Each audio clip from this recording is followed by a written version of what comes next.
जेतपुर का स्वरूप सिंह 80 साल का 4 बेटों का पिता था। वो बड़ा ही सज्जन इंसान था। उसके दरवाजे से कभी कोई खाली हाथ नहीं जाता। उसका मानना था कि हमारे कर्म हमेशा हमारे साथ रहते हैं। घर में धन धान्य किसी चीज की कमी नहीं थी। उम्र हो गई थी और उसे चिंता रहने लगी कि उसकी मृत्यु के बाद उसके बेटे जमीन जायदाद के लिए एक दूसरे से लड़ाई न करें। एक दिन स्वरूप सिंह ने अपने बेटों को अपने पास बुलाया। बेटा, अगर कल को मुझे कुछ हो जाए तो तुम चारों आपस में कभी किसी चीज के लिए लड़ाई मत करना और हमेशा मिलकर रहना, क्योंकि एकता में ही सबसे बड़ी ताकत होती है। मैंने तुम चारों के लिए बहुत कुछ रखा है। तुम्हें जीवन भर किसी चीज की कमी नहीं होगी।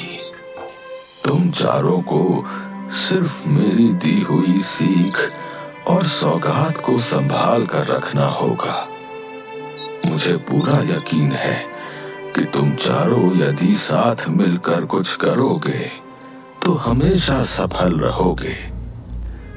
पिताजी, ये आप कैसी बात कर रहे हैं?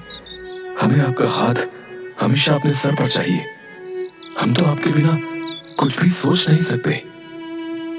बेटा, ये नियति है और इसके आगे किसी का वश नहीं होता। मैंने अपनी चारपाई के चारों पैरों के नीचे तुम चारों के लिए एक एक हिस्सा रख दिया है। मेरे मरने के बाद तुम सब अपना अपना हिस्सा ले लेना। स्वरूप सिंह ने अपनी चारपाई के चारों पैरों के नीचे 4 मटके रखवा दिए और कुछ दिनों बाद फिर से अपने चारों बेटों को अपने पास बुलाया। बेटा, मुझे लगता है कि अब मेरा समय बहुत निकट आ गया है और मैं नहीं चाहता कि मेरे मरने के बाद तुम सब आपस में किसी भी तरह का कोई लड़ाई झगड़ा करो।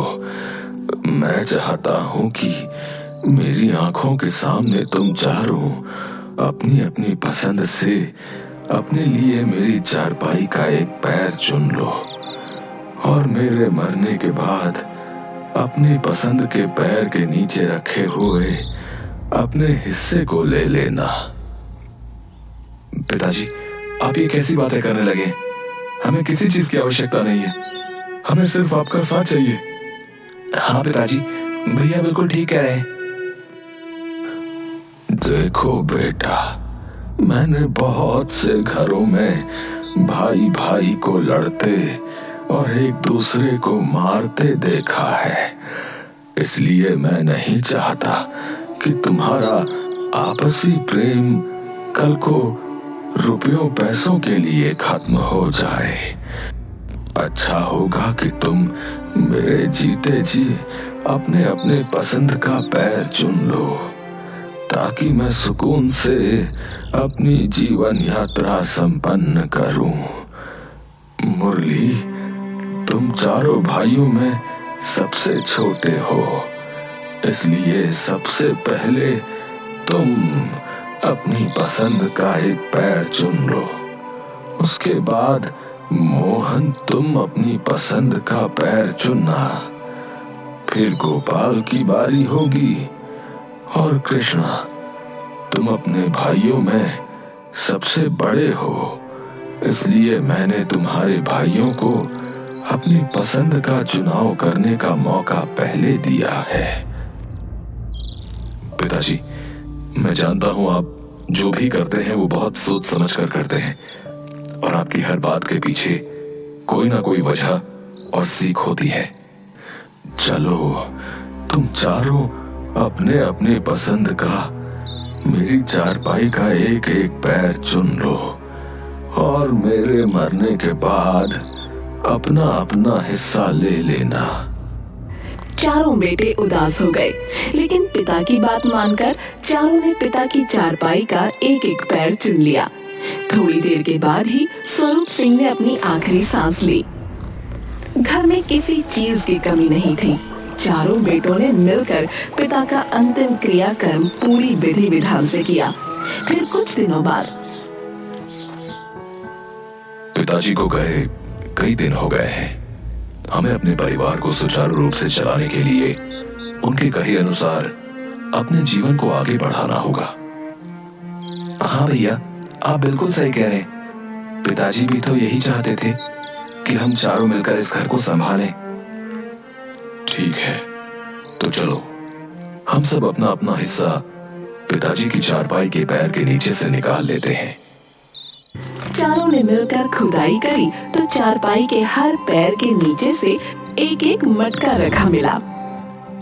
भैया, पिताजी ने हम चारों के लिए 4 मटके रखे थे। चलो अब हम सब एक एक करके अपने अपने मटके को देखते हैं। मेरे मटके में तो हीरे और जवाहरात रखे हैं। भैया, मेरे मटके में सोने और चांदी के सिक्के हैं। मेरे मटके में मिट्टी है।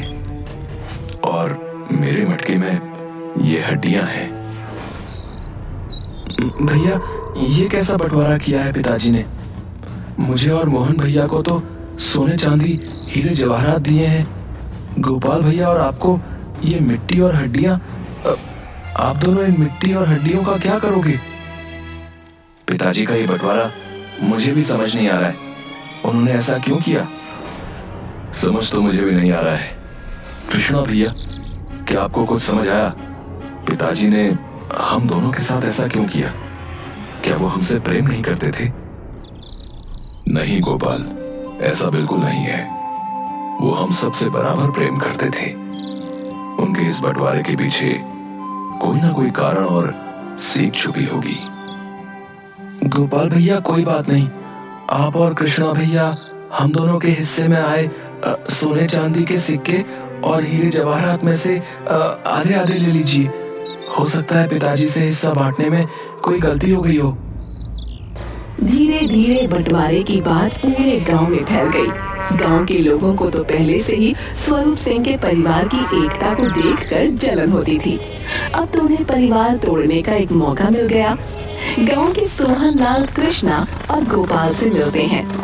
गोपाल सोहनलाल को बंटवारे की बात बताता है। अरे राम राम राम राम, ये तो बहुत गलत किया भाई स्वरूप सिंह ने। मुझे उससे ऐसी उम्मीद नहीं थी। हम सब तो उसे बड़ा ही समझदार आदमी समझते थे, फिर उसने ऐसा गलत फैसला कैसे ले लिया भैया? अब पता नहीं चाचा जी, ये तो पिताजी ही जानते होंगे। नहीं बेटा, तुम दोनों बहुत भोले हो। तुम्हें पता नहीं, मुरली और मोहन है तो तुमसे छोटे, लेकिन बड़े ही चालाक हैं। जरूर उन दोनों ने तुम्हारे पिता को तुम दोनों के खिलाफ कुछ समझा दिया होगा। अब नहीं सोहन चाचा, ऐसा नहीं है। वो दोनों हमसे छोटे हैं और हमें बहुत प्यार और इज्जत देते हैं। जी चाचा जी, कृष्णा सही कह रहा है। मुरली और मोहन हमें बहुत प्यार और इज्जत देते हैं। देखो बेटा, उम्र और तजुर्बे में मैं जो हूँ तुमसे जो है बहुत बड़ा हूँ, इसीलिए तुम्हें बता रहा हूँ। अभी भी वक्त है, तुम्हें कचहरी में जाना चाहिए अपने हिस्से के लिए। ऐसा थोड़ी होता है कि 2 बच्चों को सोना चांदी जेवर रुपया पैसा सब दे दिया है और 2 को जो है मिट्टी और हड्डी है। ये क्या बात होती है भाई? गोपाल और कृष्णा सोहनलाल की बात का कोई जवाब नहीं देते हैं। ऐसे ही गांव के कई लोग गोपाल और कृष्णा को भड़काने की बात करते हैं। दोनों बड़े परेशान होते हैं। स्वरूप सिंह का एक खास नौकर हमेशा स्वरूप सिंह के साथ बचपन से रहता था। उसने स्वरूप सिंह के बेटों से कहा, मैं ये तो नहीं जानता कि तुम्हारे पिता ने ये बंटवारा क्या सोचकर किया है, परंतु इतना जरूर जानता हूँ कि वो कभी किसी के साथ अन्याय नहीं करते। तुम तो उनके अपने बेटे हो। हाँ काका, आप बात तो सही कह रहे हैं। इसलिए हम भी बहुत परेशान हैं कि पिताजी ने ये अजीब सा बंटवारा क्यों किया। चारों बेटे इस सोच में थे कि आखिर इस बंटवारे का मतलब क्या है। मुझे लगता है कि पिताजी के इस बंटवारे की पहेली को उनके मित्र और हमारे नगर के महाराज शूरवीर सिंह हल कर सकते हैं। चारों बेटे पिता के मित्र और अपने नगर के राजा महाराज शूरवीर सिंह के पास जाते हैं। महल के बाहर ही उन्हें राजकुमार मिलते हैं। फिर वो राजकुमार से पूछते हैं, महाराज कहाँ है राजकुमार? वे महल में ही हैं, परंतु उनके पास जरा सी भी अक्ल नहीं है। तुम उनके पास क्यों जा रहे हो? भैया, राजकुमार ने महाराज को कम अक्ल क्यों कहा? पता नहीं, चलो अंदर चलते हैं और देखते हैं कि क्या बात है। तभी उन्हें राजकुमारी मिलती है। राजकुमारी जी, महाराज कहाँ हैं? वे अंधे हो चुके हैं, उन्हें कुछ भी दिखाई नहीं देता। आप क्या क्या कह रही हैं राजकुमारी जी? सच कह रही हूँ। तुम्हें मुझ पर यकीन नहीं है तो महल के अंदर जाओ और खुद देख लो, उन्हें कुछ भी दिखाई नहीं देता। चारों भाइयों को ये सुनकर बड़ा ही अजीब लगा। तभी महारानी की नजर चारों भाइयों पर पड़ती है। महल के लोग चारों भाइयों को बहुत अच्छे से पहचानते थे। महारानी चारों को अपने पास बुलाती है। प्रणाम महारानी। कैसे हो तुम सब, और शेर सिंह कैसे हैं? महारानी, कुछ दिनों पहले पिताजी का स्वर्गवास हो गया। ये तो बहुत दुख की बात है। हम महाराज से मिलने आए हैं। अगर आपकी आज्ञा हो तो क्या हम उनसे मिल सकते हैं? वो कहाँ हैं? हमारे लिए तो उनका स्वर्गवास 2 साल पहले ही हो चुका है। तुम दरबार में चले जाओ, महाराज वहीं होंगे। चारों भाइयों को महारानी की भी बात समझ नहीं आ रही थी। फिर वो दरबार में पहुंचते हैं और महाराज से सारी बातें बताते हैं। तुम्हारे पिता बहुत ही समझदार और ईमानदार इंसान थे। उन्होंने जो भी बंटवारा किया है और जिसे भी जो हिस्सा दिया है, वो बहुत सोच समझ कर दिया होगा। मुझे लगता है कि तुम्हें अपने पिता के निर्णय की इज्जत करनी चाहिए और उसके किए हुए निर्णय को खुशी खुशी स्वीकार करना चाहिए। महाराज, हम अपने पिता की इज्जत करते हैं, लेकिन हम इस निर्णय को समझ नहीं पा रहे हैं। ये कैसा बंटवारा है? 2 भाइयों को हीरे जवाहरात और सोने चांदी के हिस्से मिले और 2 भाइयों को मिट्टी और हड्डियां। इसका क्या मतलब है? इसका मतलब बहुत सीधा है। तुम्हारे पिता ने 2 भाइयों को हीरे जवाहरात और सोने चांदी दिए और 2 भाइयों को मिट्टी और हड्डियां दी। ये कैसा बंटवारा है महाराज?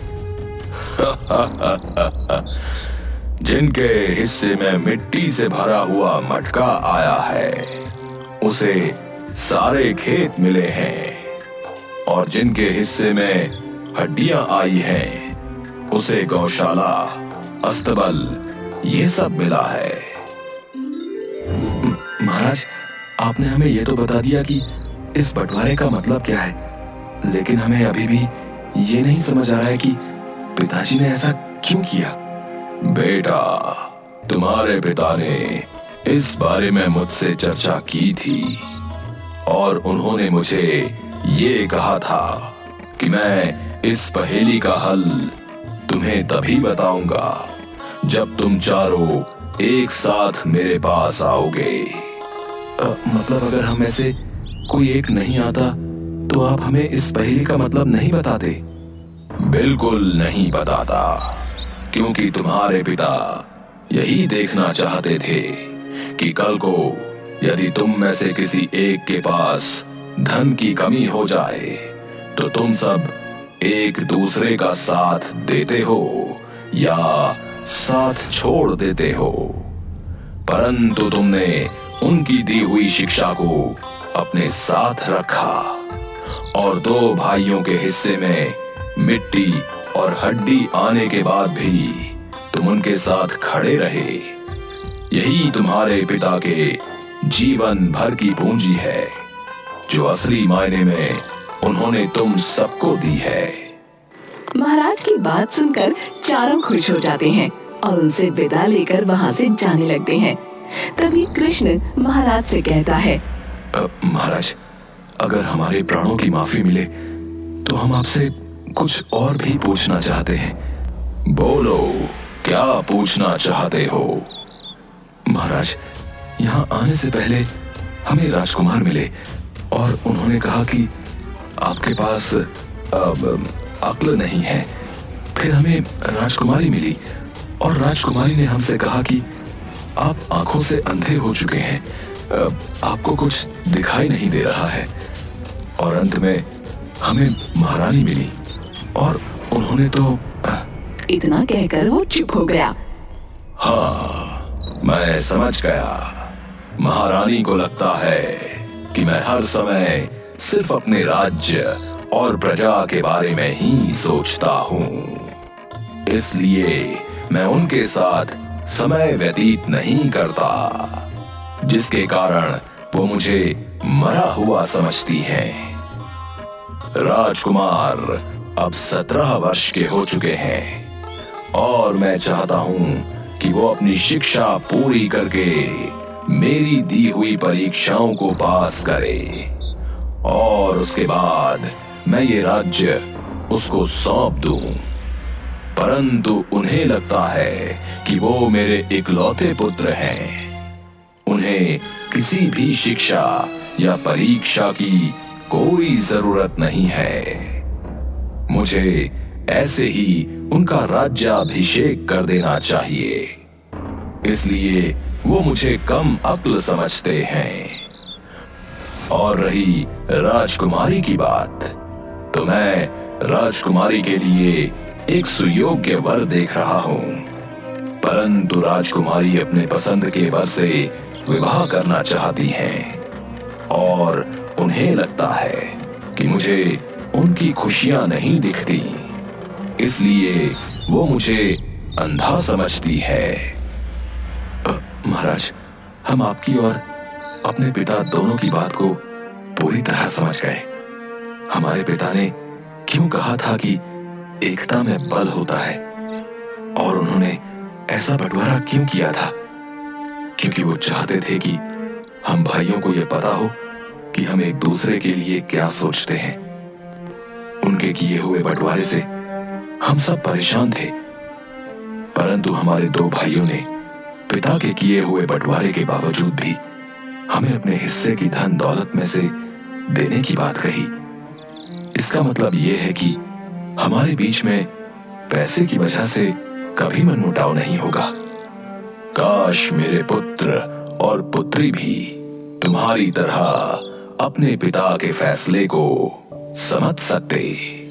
चारों भाई अपने पिता के किए हुए बंटवारे से बहुत खुश थे।